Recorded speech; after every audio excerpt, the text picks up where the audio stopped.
In my last video, I sharpened a gent saw, and I mentioned I didn't have a dovetail saw. Well, a viewer of mine, Matt Buntyn, was nice enough to send me one.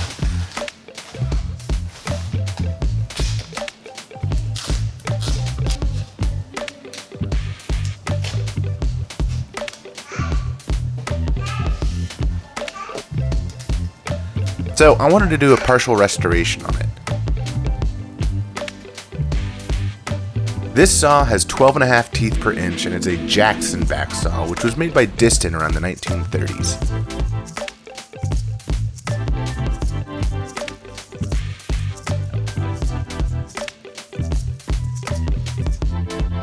Once I took the saw apart, I cleaned up all the metal at the wire wheel. I picked this Balder motor up at an estate sale for pretty cheap, and I keep it as a dedicated de-ruster.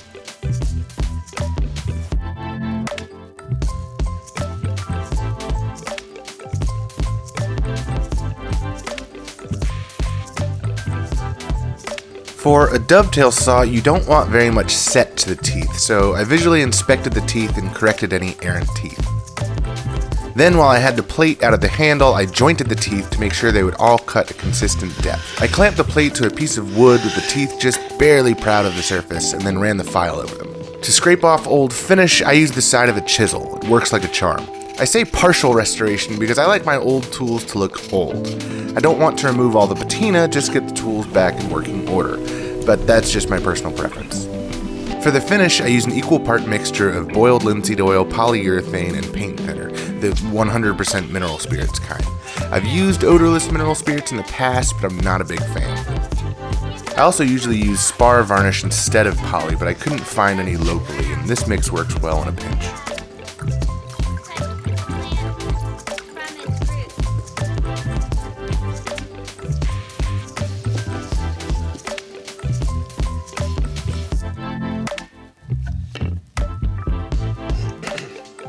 Once the finish was dry, I reassembled the saw and got to sharpening. A dovetail saw is generally filed to a rip profile with little or no fleam, so you want the file to be perpendicular to the saw plate.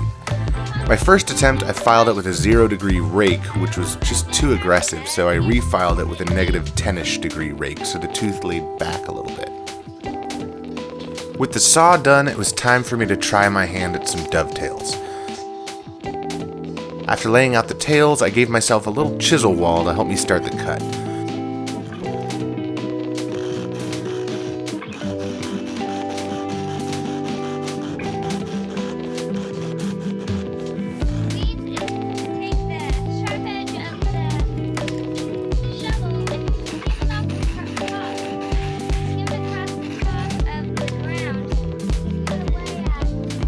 Once the kerfs were made, I cleaned out the waste with a chisel and worked back to my line, going about halfway down, then flipping the piece over.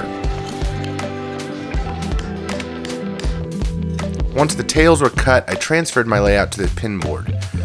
This time I used really light pressure to make some starter kerfs.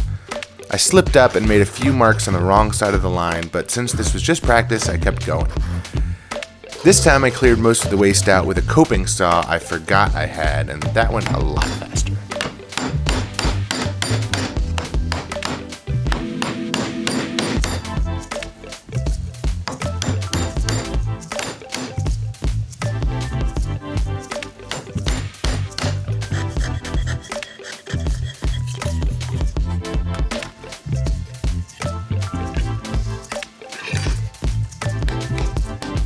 After a little schmoozing of the joint, it came together halfway decent for one of my first.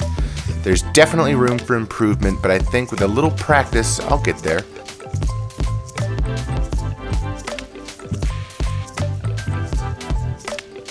I love these types of restorations, and I want to thank Matt so much for the saw. So, thank you, Matt.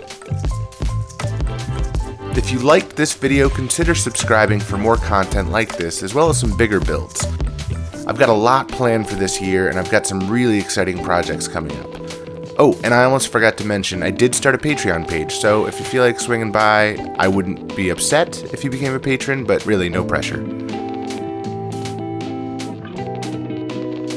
Thanks for watching, guys.